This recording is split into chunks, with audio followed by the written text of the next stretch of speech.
बोले सियावर रामचंद्र पति जय शरणम शंकर हरि ओम। जय जय सिया राम जय जय हनुमान हरि की जय।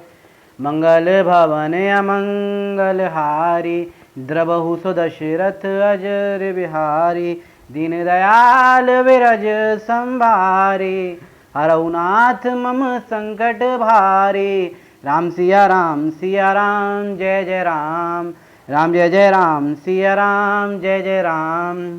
श्री रामचरितमानस हम पढ़ रहे थे अर्थ सहित, जिसमें हमने अब तक देखा कि किस तरह से माता सती ने जो है श्री रामचंद्र जी का जो है परीक्षा ली है, और उन्होंने जो है सीता का रूप धर के जो है परीक्षा ली थी श्री रामचंद्र की, जो कि गलत था, क्योंकि किसी की पत्नी के रूप में उनके समक्ष जाना ये शिव जी को अच्छा नहीं लगा, और शिव जी ने जो है उनका त्याग कर दिया राम भक्ति के कारण, और साथ के साथ जो है समाधि में बैठ गए।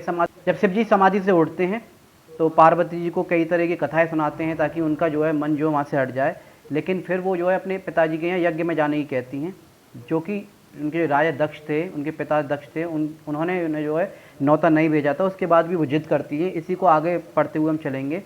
दक्ष लिए मुनि बोले सब करन लगे बड़ जाग। नैवत सादर सकल सुर जय पावत मख भाग। सियावर राम जय जय राम मेरे प्रभु राम करो कल्याण।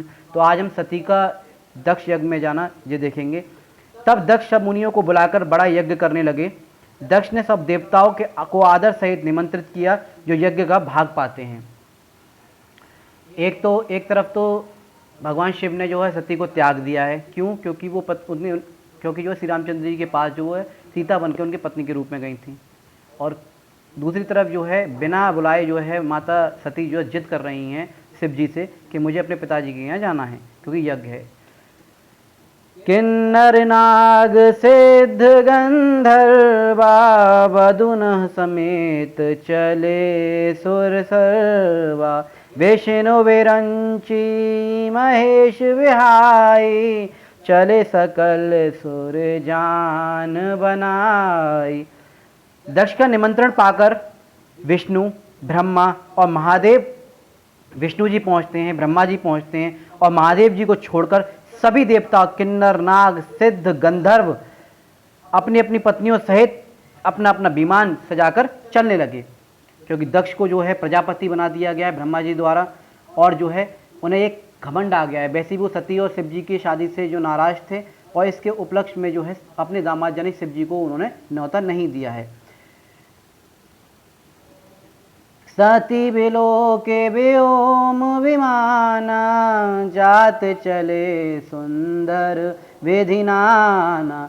सुर सुंदरी करही गल गाना सुनत श्रवण छूट ही मुनि ध्यान।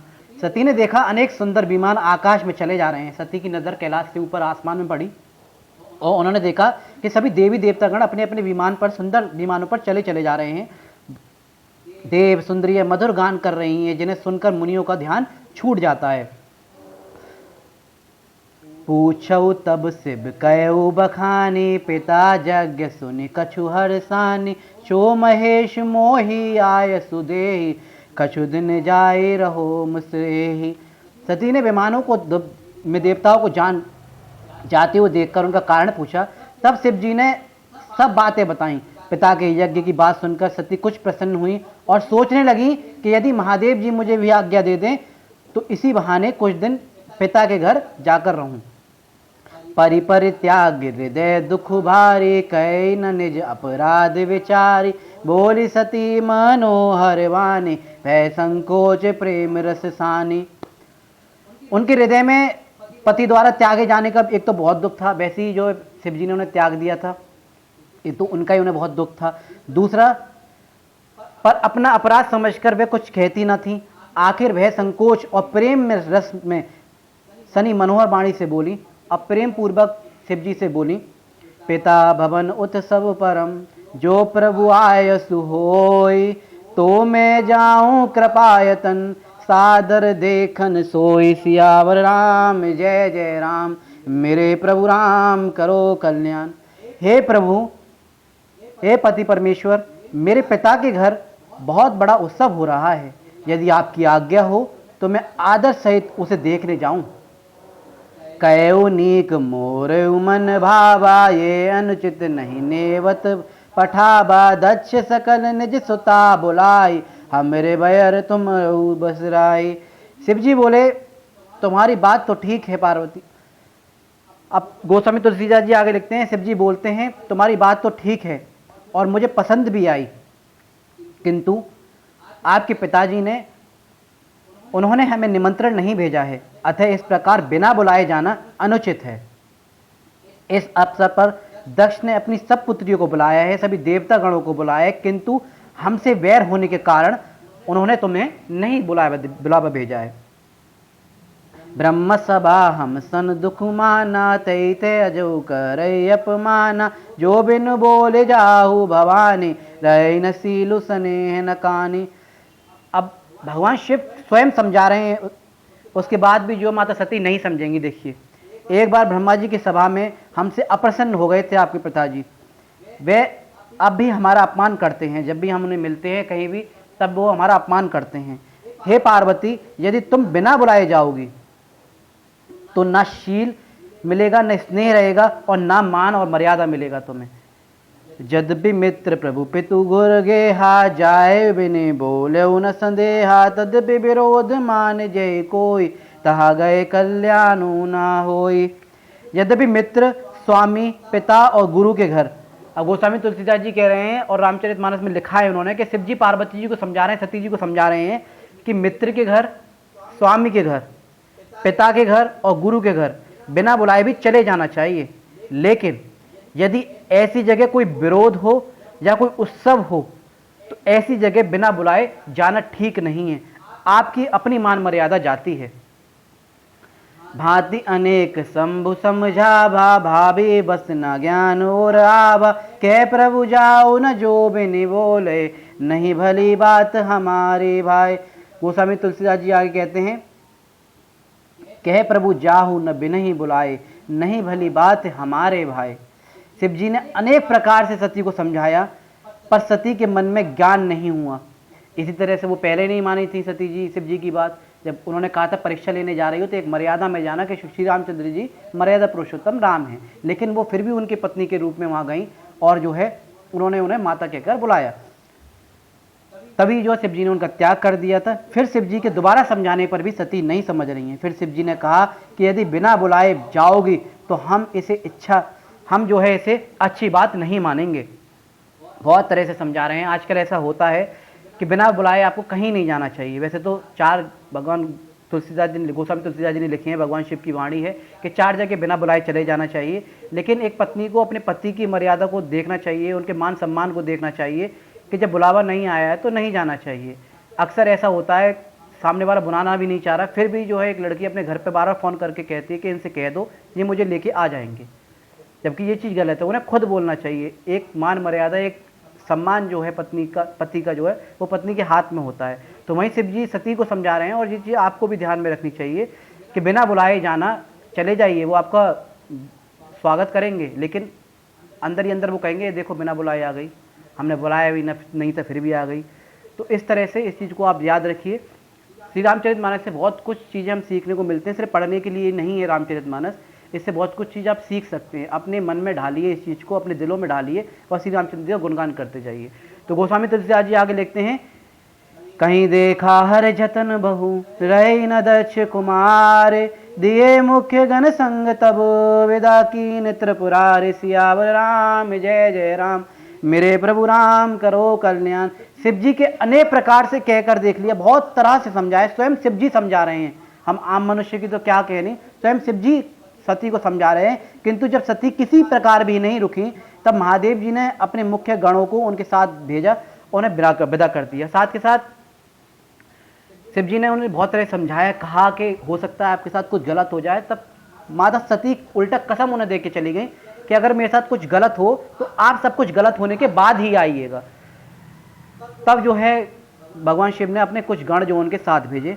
पिता भवन जब गई भवानी, दक्ष त्रास काहू न सन मानी। साधर भले ही मिली एक माता, भगनी मिली बहुत मुस्काता।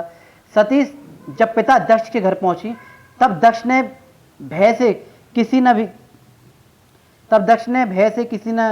ने भी उनकी आपका जो स्वागत नहीं किया, क्योंकि दक्ष जो न बुलाना चाहते ही नहीं थे, तो किसी ने भी जो है माता सती का स्वागत नहीं किया। उनके डर से, अपने पिता के डर से, केवल उनकी माता ने ही आदर से उन्हें मिली, केवल माता ही उन्हें आदर से मिली। बहनें भी, जो बहन जो गई थी वो भी दूर से ही मुस्कुरा से उन्हें बोली। दक्षिण कछु पूछी कुशलाता, सती बिलो की जरे जब गाता। सती जाए देखो जब जागा, कतहु न दीख शंभु कर भागा। दक्ष ने उनकी कुशल तक नहीं पूछी, उनके पिता ने ये तक नहीं पूछा कैसी हो, कैसे आई हो, क्या आए, कुछ भी नहीं पूछा, बात तक नहीं की उनसे। अपितु सती को देखकर उल्टे उनके सारे अंग भभक गए, उन्हें देखकर गुस्सा उठे कि इसे बुलाया भी नहीं था फिर भी ये आ गई। तब सती ने यज्ञ को देखा तो वहां शिव जी का भाग भी कहीं दिखाई नहीं दिया। तब उन्होंने देखा कि हर जगह देवता बैठे हुए हैं, ब्रह्मा विष्णु जी का जो है स्थान है, सभी देवता गण का स्थान है, लेकिन महादेव जी का कहीं भी स्थान नहीं है। तब उन्हें जो है ये चीज अंदर लगी, उन्हें रियलाइज हुआ कि मैंने महादेव जी की बात दोबारा नहीं मानी, मैं कितनी अभागी हूँ। तब चित्त चढ़े जो शंकर कहु, प्रभु अपमान समझे और दयु। पाचिल दुखु नारे दयस व्यापा, जस ये भयउ महापरितापा। तब शिव जी की बात उनकी समझ में आई कि यहाँ विरोध हो वहां क्यों नहीं जाना चाहिए। पति के अपमान को समझकर सती का हृदय जल उठा। शिव जी द्वारा त्याग दिए जाने का भी दुख उनके हृदय में उतना नहीं था जो शिव जी ने उन्हें त्यागा था। इतना दुख उन्हें तब नहीं हुआ था, इतना दुख उन्हें तब हुआ कि उनके पति का अपमान किया गया, उनके लिए स्थान तक नहीं रखा गया, उन्हें बुलाया भी तक नहीं है, जबकि वो उनके स्वयं दामाद हैं, उनकी वो खुद बेटी हैं, और आने के बाद वो पूछ भी नहीं रहे हैं, ना उनकी बहनें उन्हें पूछ रही हैं, पिता के डर से वो जो है अलग अलग होकर घूम रही हैं, सिर्फ माता उन्हें पूछ रही हैं। उस समय पति अपमान के कारण उनका जो उस समय जो पति का अपमान हो रहा था, उन्हें जो है बहुत ही अंदर जो है दुख हो रहा था। यद्यपि जग दारुण दुख नाना, सबते कठिन जाति अपमान। अवमाना समझ उसो सती भयवती क्रोधा, बहुविध जन कीन विरोधा। यद्यपि जगत में नाना प्रकार के दारुण दुख हैं, वैसे तो गोस्वामी तुलसीदास जी कहते हैं बहुत प्रकार के दुख हैं, बहुत प्रकार के दुख हमें मिलते हैं, तथापि जाति अपमान सबसे कठिन जो है अपमान माना जाता है। जो जातिवादी का भेदभाव करते हैं कि जो जात का जो उस बात का है, तो वो जात पात के कारण भी उन्हें जो है अपमान किया करते थे, और उनसे शादी से जो संतुष्ट नहीं थे, इस कारण भी वो शिव जी का अपमान किया करते थे जब भी वो मिलते थे। ये समझकर पार्वती जी बड़ी उनको जो क्रोध आया, माता ने उन्हें बहुत प्रकार से समझाया बुझाया। सेव अपमानु न जाई सही, हृदय न होई प्रबोध। सकल सबई हटी हट की तब, बोली वचन सक्रोध। सियावर राम जय जय राम, मेरे प्रभु राम करो कल्याण। परंतु उनसे शिव जी का अपमान नहीं सहा गया। उनकी माता ने उन्हें बहुत समझाया कि क्रोध मत हो, तुम्हारे पिताजी को बहुत समझाया था लेकिन नहीं माने, क्रोध करने की जरूरत नहीं है। माता सती को समझा रही है, लेकिन उनके हृदय में उन्हें कुछ भी अच्छा नहीं लग रहा, क्योंकि उनके पति का अपमान हो रहा था। तब वे सारी सभा को हठ पूर्वक डांटकर क्रोध भरे वचन बोली सियावर रामचंद्र की जय, पवन सुत हनुमान की जय।